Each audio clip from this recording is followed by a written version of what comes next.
Shalom, Bapak Ibu Saudara. Sekarang kita kembali studi kristalisasi.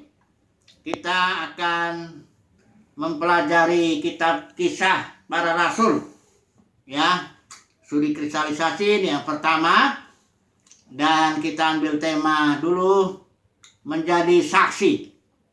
Karena ini kitab ini pun judulnya dalam bahasa Indonesia Kisah Para Rasul.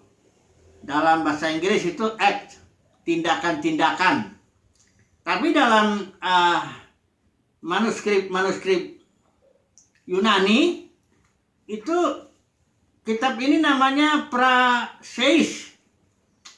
Praseis itu juga sama, kisah atau tindakan-tindakan ya. Tapi ini istilah rasulnya tidak ada.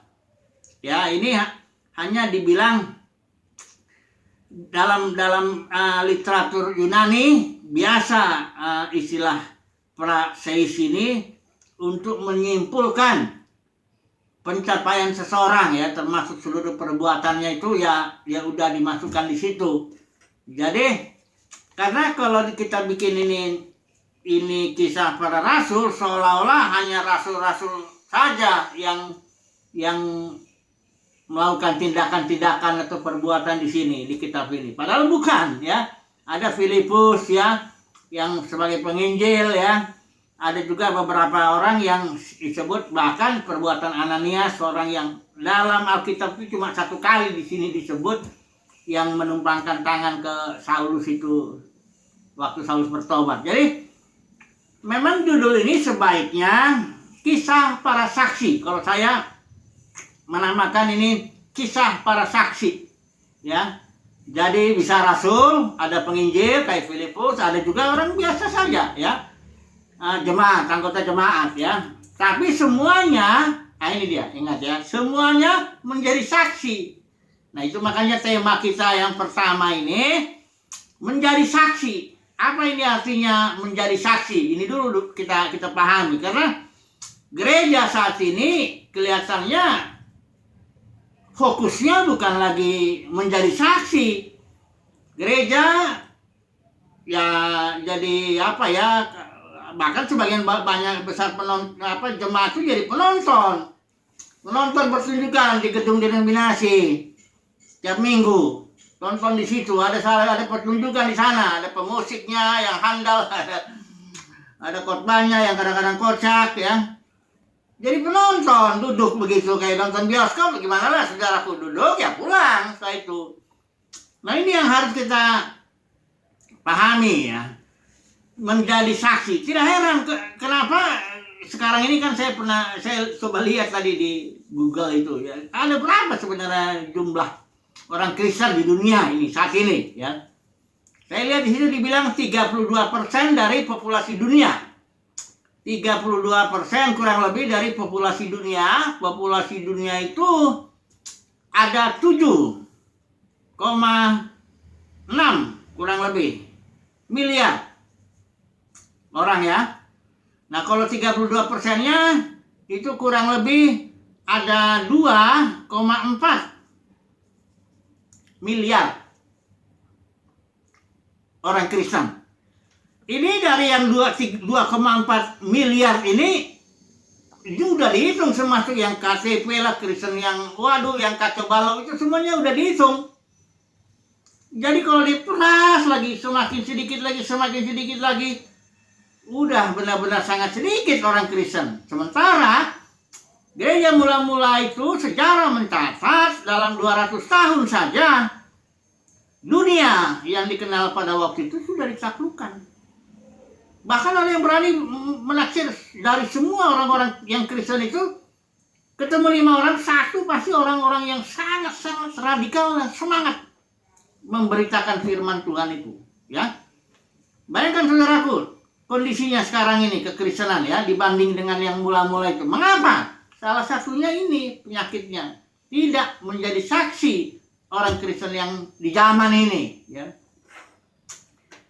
Menjadi penonton, menjadi pencari berkat ya, menjadi ya pokoknya bukan saksi lah. Ini makanya kita mau belajar ini ya, menjadi saksi. Nah, kalau untuk ini kita coba dulu lihat pasal 1 ayat 8. Inilah bagian yang saya melihat ini menjadi kunci lah ya untuk membuka Kisah Para Rasul itu. Ini ayat kunci lah ya. Kalau boleh saya katakan begitu untuk melihat seluruh kitab ini yang 28 pasal. Mari kita baca dulu. Saya pakai LAI ini ya. Kisah Para Rasul 1 ayat 8. Tetapi kamu akan menerima kuasa kalau Roh Kudus turun ke atas kamu, dan kamu akan menjadi saksiku. Yang pertama di Yerusalem, baru yang kedua di seluruh Yudea dan Samaria, baru yang ketiga sampai ke ujung bumi. Ya. Nah, mari kita perhatikan dulu. Kamu akan menerima kuasa.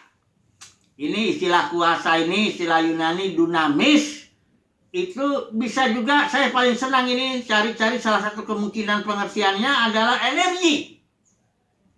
Kamu akan menerima energi kalau Roh Kudus turun. Ya, saya menamakannya aja energi roh. Ya. Energi itu dalam pengetahuan keilmuan ya, saintifik, energi itu suatu kemampuan untuk melakukan usaha. Ya. Suatu kemampuan, suatu power, suatu kekuatan yang memampukan seseorang melakukan suatu usaha atau suatu tindakan. Jadi saksi-saksi ini kan tindakan-tindakannya itu, kenapa mereka bisa begitu? Karena mereka mendapatkan suatu energi, yaitu suatu kekuatan yang membuat mereka bisa melakukan usaha itu. Nah, nanti kita akan melihat usaha-usahanya apa sebagai seorang saksi ya. Kita lihatlah dari jemaat ini ya. Nanti kita melihat apa sih usaha-usaha mereka itu sehingga mereka bisa menjadi saksi dan akhirnya menaklukkan dunia yang dikenal pada waktu itu dalam 200 tahun saja, tanpa ada organisasi, tanpa ada jabatan gembala sidang, tanpa ada gedung-gedung, tanpa ada, nggak ada deh. Pokoknya yang sekarang ada ini dulu nggak ada. Ya. Mereka bisa taklukkan itu karena mereka menerima dunamis atau menerima energi yang satu kemampuan yang bisa membuat mereka bisa melakukan usaha doa, usaha memberitakan firman dengan berani, usaha macam-macam, menjadi saksi. Ini kuncinya. Kalau sudah tidak ada energi, sudah itu tidak punya kemampuan apapun untuk melakukan usaha menjadi saksi itu. Ya, jadi kayak saksi bisu. Oke lah ya, energi ini ingat ya, energi ini dari roh. Yang saya menyebutnya energi roh. Karena energi menurut pengetahuan keilmuan itu, saintifik itu ada banyak, dia nggak bisa dihilangkan, nggak bisa ditambah, tapi dia hanya bisa dirubah. Kayak energi listrik, energi panas, energi gerak ya, energi nuklir, macam-macam lah itu ya, energi itu ya. Dirubah-rubah lah dia, energi kimia, ya. Tapi ini energinya energi roh, energi yang tidak terbatas, ya. Ada di dalam kita sebenarnya orang Kristen itu semuanya memiliki roh di dalam batinnya. Masalahnya apakah dia menyadarinya atau tidak, apakah dia bertindak bersama dengan roh itu atau tidak, ya. Alkitab bilang kerajaan surga di dalam kamu. Yesus tuh waktu itu konteksnya di Lukas 17 ngomongnya kepada orang Farisi yang menentang dia. Yesus bilang sesungguhnya the kingdom of God is within you, di dalam kamu. Cuma orang Farisi nggak sadar, karenanya nggak ada efek daripada kerajaan surga itu dalam hidup mereka. Orang yang sudah percaya Yesus, di dalam dirinya ada energi roh. Tapi kalau dia tidak sadar, dia tidak fokus kepada yang di dalam batin, malah dia fokus yang di luar, suksesnya yang di luar, dia mengejar hal-hal yang luaran. Akibatnya, efek daripada Roh Kudus yang di dalam batinnya nggak ada. Nah, itulah yang membuat dia jadi nggak bisa menjadi saksi. Ya, karena kalau mau menjadi saksi langsung harus ada energi roh. Ini udah ininya lah, hukumnya lah ya. Saksi, kenapa orang bisa menjadi saksi? Karena ada energi roh dalam batinnya itu, Roh Kudus ya. Ini saya pakai istilah energi karena saya lihat enak ini istilahnya ini, energi ya, kemampuan melakukan usaha. Oke. Dikatakan lagi di sini, tetapi kamu akan menerima kuasa kalau Roh Kudus turun ke atas kamu, ya sudah kita jelasin tadi ya. Dan kamu akan menjadi saksiku, mulai dulu dari Yerusalem, baru Yudea, Samaria, dan ujung bumi. Ya, ini dari Yerusalem ini komunitasnya, saksi-saksinya itu dipimpin Petrus di Yerusalem ya. Ada 12 rasul ya, ada juga nanti dipilih 7 orang karena supaya rasul-rasul fokus pada firman dan doa. Yang ini urus meja kayak administrasi gitu, urus bagi-bagi duit. Ya, karena dulu duit itu dibagi-bagi kepada janda-janda yang kekurangan lah ya. Bukan kayak sekarang ya. Jadi ini menjadi saksi, kita tangkap dulu ya, adalah karena energi roh. Ya. Jadi kuncinya kenapa ini kisah para ini kalau saudara lihat ini ya. Kenapa ya dalam 200 tahun ini para saksi ini sudah bisa menaklukkan dunia? Jawabnya di sini energi rohnya itu Roh Kudus. Makanya di sini banyak nih. Dari halaman demi halaman kalau kita lihat ada dipimpin roh, ya, mendengar suara roh, berkatalah roh, ya, roh mencegah, berkata macam-macam yang ungkapan-ungkapan itu jelas itu kelihatan di kalau seorang baca aja begini kelihatan ini roh banyak sekali. Ya, sekitar 70 istilah-istilah begitu itu ada di sini dalam satu kitab. Ya. Jadi ini jelas kitab ini kalau saya mau ganti bisa aja kisah perbuatan Roh Kudus. Bisa. Karena hampir semua halaman kita lihat ada di situ rohnya, Roh Kudusnya. Peranan Roh Kudus ada di situ. Jadi bisa juga dibilang ini selain kisah para saksi, tapi juga kisah perbuatan Roh Kudus melalui para saksi. Mungkin itu lebih lengkap ya. Jadi begitu nanti kita lihat ya, kenapa gereja sekarang ini jadi begini. Kayaknya melempem, cuman hanya jumlahnya pun dikalahkan dunia lah kalau bisa dibilang ya. Nah, nanti kita melihat ya, kita sementara kita mencari ya. Kristalisasi itu artinya proses menuju benda-benda kristal. Kalau diterapkan kepada literatur, suatu proses menuju tema-tema yang utama yang dikasih tahu oleh kisah para rasul ini. Kita nggak lihat dulu yang lain-lain, tapi ini dulu lah ya. Apa yang dibilang di sini? Nanti kita akan melihat, baru kita lihat kondisi yang sekarang ini kenapa begitu. Jadi kita bisa tahu ya dari Alkitab ini. Mari kita melihat dulu, oke? Ya. Kita masuk dulu kepada ini sebenarnya oke lah, secara garis besar dulu ya. Kita analisis dulu kitab kisah para rasul ini. Kita analisis itu aja kita pilah dulu menjadi bagian-bagian, nanti baru kita teliti bagian-bagian itu. Nah, kisah para rasul ini bisa kita, karena tadi kita ini kan perbuatan para saksi, kan juga di sini bilang engkau akan menjadi saksiku di Yerusalem, baru Yudea, Samaria, baru ujung bumi. Jadi kita pilih menjadi 3 bagian ini. Kisah para rasul ini trilogi ya. Jadi pasal 1 yang di Yerusalem ya, dulu para saksi yang di Yerusalem ini. Dari pasal 1 sampai berhentinya tuh di pasal 7. Jadi 7 pasal pertama itu cerita ini hanya cerita para saksi di Yerusalem. Ya. Baru setelah itu Stefanus itu ada dibunuh, saksi yang pertama martir. Saksi martir ini juga dari istilah Yunani ini sebenarnya martir itu, saksi itu berasal dari istilah ini. Dulu kita pelajari itu sebentar ini saksi ini ya, sebelum nanti kita sambung lagi sini. Saksi itu istilah Ibraninya et itu berasal dari kata kerja to repeat, mengulang ya, atau do again, berbuat lagi ya. Apa yang diulang, apa yang diperbuat lagi, yaitu sesuatu yang dialami oleh saksi itu. sesuatu yang dirasakan oleh saksi itu, sesuatu yang dia pahami oleh saksi itu. Itu diulang lagi, disampaikan ya ke orang. Ini artinya saksi. Ya, kata kerja to repeat, mengulang.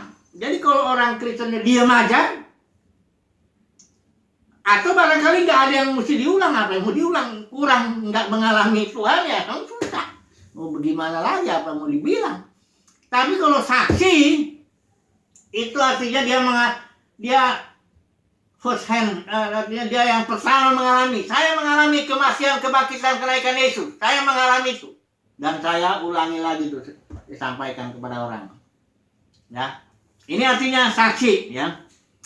Nah, dalam istilah Yunani ini namanya martireo. Ini juga bersaksi ya. Dari apa ini, first hand experience. Dia sebagai orang yang mengalaminya lah. Ya.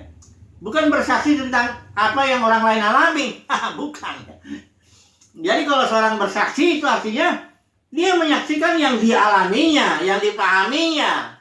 Ya, bukan yang orang lain ngalamin gitu. Itu apa urusan? Itu bukan saksi. Saksi itu yang first hand experience ya. Dia yang ngalamin dan dia mengulang lagi menyampaikannya ya. Nah, inilah. Nah, ini kita kembali lagi ke sini ya. Stefanus itu, ini dari pasal 1 sampai pasal 7, itu bicara para saksi di Yerusalem. Kemudian kita tahu ceritanya di pasal 7, Stefanus habis khotbah dilemparin batu. Ya, kalau sekarang habis khotbah kan dapat amplop. Kalau Stefanus habis khotbah dapat ya lemparan batu. Mati dia. Ya. Tapi luar biasa nih, waktu mati dia sini dia melihat Yesus berdiri di sebelah kanan. Biasanya kita bilang itu Yesus tuh duduk di sebelah kanan Bapa. Tapi karena ini Yesus menghormati, dia berdiri dia karena menyambut saksi pertama yang mati. Ya. Nah, setelah Stefanus ini mati, timbul penganiayaan di Yerusalem. Itu memang dirancang Tuhan juga, dalam rencana Tuhan juga itu. Dirancang sehingga akhirnya tersebarlah.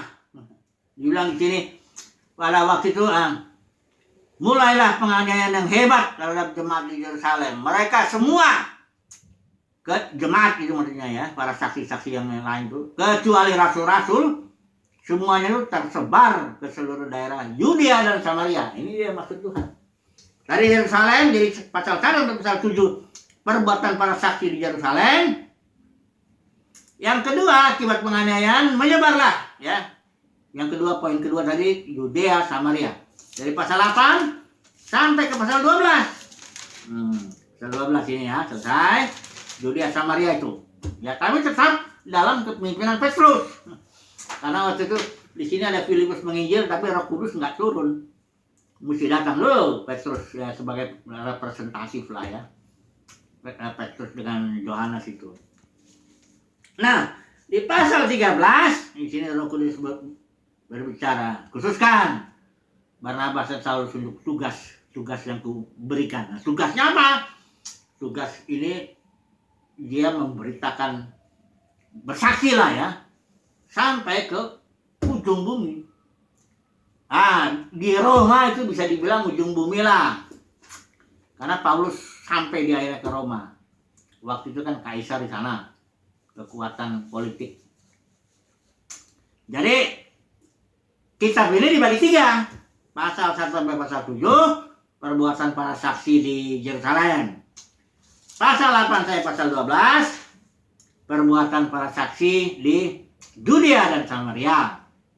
Pasal 13 sampai 28 ini perbuatan para saksi khususnya, bukan khususnya ya. Sebenarnya kepemimpinannya itu Paulus ya. Pasal 13 sampai pasal 28 ya. Jadi ini kurang lebih ya. Sebelumnya kita coba dulu lihat sebagai penutup lah ya, cara hidup saksi-saksi ini ya. Cara hidup saksi-saksi ini ya. Sebelum ini kan masih banyak ini ya kita tema-temanya. Jadi kita ambil dulu sedikit cara hidup saksi-saksi ini. Ini ada di pasal yang Nah, pasal 2, cara hidup, judulnya cara hidup jemaat yang pertama. Di sini akibatnya sebenarnya 120 itu saksi itu awalnya yang dicurahkan Roh Kudus itu. Kemudian mereka bergerak dan Petrus berkhotbah, ya, bersaksi. Nanti kita akan pelajari juga khotbah Petrus ini. Ini bukan khotbah sukses ini ya. Khotbah yang bikin orang terpukul, bertobat. Akhirnya jadi 3.000. Ini cara hidupnya, ya. Pertama, mereka bertekun dalam pengajaran rasul-rasul. Pengajarannya jelas. Rasul-rasul yang ngajar. Mereka tekun. Ini saksi, perbuatan saksi ini ya. Satu. Nanti kita mungkin kalau mau bahas ya sebentar ya. Yang kedua, mereka bertekun dalam fellowship. Jadi ini bukan fellowship kumpul asal kumpul ini. Ini fellowshipnya karena mereka udah dicurahkan Roh Kudus. Fellowshipnya fellowship dalam roh ini. Mereka berfellowship, ya. Koinonia, ya. Nanti barangkali perlu dibahas juga satu. Yang ketiga, mereka memecahkan roti dan berdoa. Ini juga mungkin bisa bahas. Kurang lebih beginilah ya cara ini kan pelan-pelan dulu. Kemudian di sini selalu ada ayat 45 pasal 2 itu dari mereka yang menjual harta miliknya. Selalu ada dan dibagi-bagikan kepada semua orang sesuai keperluan masing-masing. Perhatikan ya, saksi-saksi yang mula-mula ini. Nggak ada istilah perpuluhan lah, buat sulung lah, macam-macam, nggak ada. Dan uangnya itu bukan untuk para rasul. Ini perhatikan ya, ini dijual segini, nanti dibagi-bagikan. Akibatnya tidak ada yang berkekurangan. Karena yang punya 2 ladang ya, jual 1, kasih bagi-bagi ya. Jadi udah gitu di sini masih mereka berkumpul di bait Allah, bait suci ya. Nah, dan juga di rumah-rumah. Ya, belum ada gedung gereja. 200 tahun pertama kekristenan tidak ada gedung gereja. Nanti kita akan bahas kenapa sekarang kok jadi ada gedungnya, jadi ada organisasinya, jadi ada jabatan gembala sidangnya. Nanti kita akan bahas. Kita akan buka ini, ya. Nggak ada kita tutup-tutupi firman Tuhan ya. Kita buka semua. Ada apa ini dengan kondisi sekarang ini, ya? Kenapa kok jadi kita lemah begini ya? Saksi-saksi kekristenan ini kan menjadi lemah begini ya. Selama 2000 tahun. Ya, bukannya dunia dimenangkan malah sebalik ya. Oke lah. Sebagai pembukaan dulu ya ini ya. Nanti kita akan terus studi kristalisasi kita ini ya. Puji Tuhan. Haleluya. Amin.